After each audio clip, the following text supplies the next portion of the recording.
Thank you so much. A case we will continue to follow. Let's talk more about the weather we're having. We're in the middle of an impact day. Yes, it's been a very busy morning already, and it will continue through this afternoon when we know a lot of people will be out and about. So let's check in with meteorologist Sabrina Bates on the timing of all of this. Hey there, guys. Yeah, we're watching storms across Greater Cincinnati right now. We have a tornado watch until 6 p.m. That's everywhere in red. And if you are across Greater Cincinnati, you may be looking up in the sky. It probably looks very dark outside. I've seen some photos from across the area. Looks very ominous. So we're going to walk through what radar is looking like right now. So like I said, there's sort of a messy line here that's going to be along the 71 corridor. And these are slowly moving off towards the east. Fast enough that you'll get a good heavy downpour, but just slow enough that we will have to watch for some of these impacts of storms. So this is one storm here. This is going to be that has already moved to the northeast of Newtonsville. This is north of Fayetteville, essentially south of Wilmington. So you're kind of splitting this here. But this is one storm I'm going to be watching as it continues to track off towards the east, towards Martinsville. Likely could be seeing some small pockets of some stronger winds with this.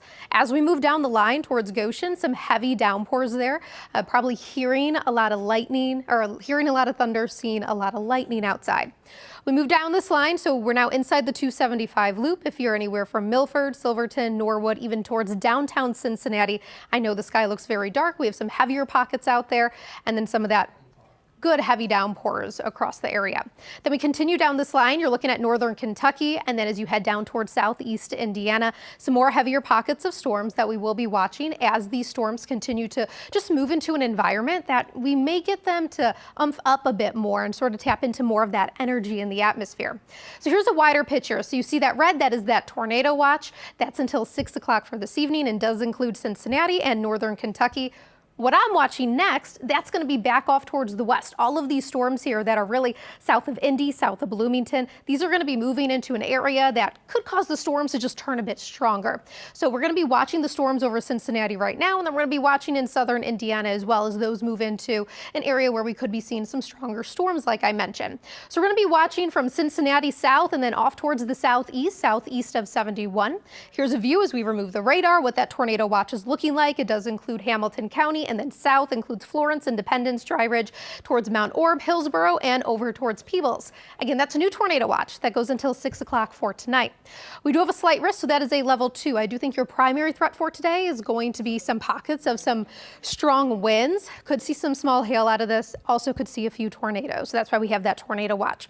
Something to keep in mind as well, it's just going to be pretty windy and breezy today. So even if you don't have the storms, winds could be gusting up to around 30, 40 miles an hour. Now let's walk through our Futurecast here. We have a bit of a lull for some of us, but those storms are continuing across Greater Cincinnati right now. We'll see that coverage increase over the next couple hours, about mid-afternoon until late afternoon. So as you're headed towards your evening commute, we're going to be watching for that severe threat along with some more of those potential of some strong storms. Once we get to about 7, 8 o'clock in the evening, I do think most of these storms are going to be headed off to the east into southeastern Ohio, where that severe risk is going to be slightly higher than what it is here. And we'll be left with some lingering showers, but generally that potential for any strong to severe storms that'll clear out of here by the time that you head to bed. So this is what we're looking with that timeline. Lunchtime now, some of us are seeing a lull in those storms. It's still pretty breezy, windy outside, looks a bit ominous outside, but some of us also have some sunshine. So we will be watching for that next round. I think anywhere from around 1, 2 o'clock this afternoon, as we go throughout the afternoon, wrapping up by about 7 or 8 o'clock. Again, biggest threat is going to be wind, hail, few tornadoes, along with some of that heavy rain. And we say it's conditional severe weather threat because we kind of just got to wait and see what these storms are capable of doing as they move closer towards our area. We're taking a look across Cincinnati right now. A lot of rain on our city cam. That temperature is 65, seeing a bit of sunshine out there. Definitely not as warm as what it was about a few minutes ago. It was around 70 degrees. That's because the rain has moved through. But we're going to be hanging out right in the mid to upper 60s, low 70s with that impact icon through the afternoon into the evening. Once the storms move through, we're looking at temperatures tumbling as we go overnight tonight. So today we have that severe threat, rounds of the rain, storms right around 70. And then we're looking at tomorrow morning. It's going to be windy. It's going to be cold. That temperature falling to the low 30s. Here's a look at that 7-day forecast. Tomorrow much chillier. Friday windy. Watching for more storm chances by the time we get to the second part of the weekend. Guys. Okay, Sabrina, thank you so much. So we're going to be keeping on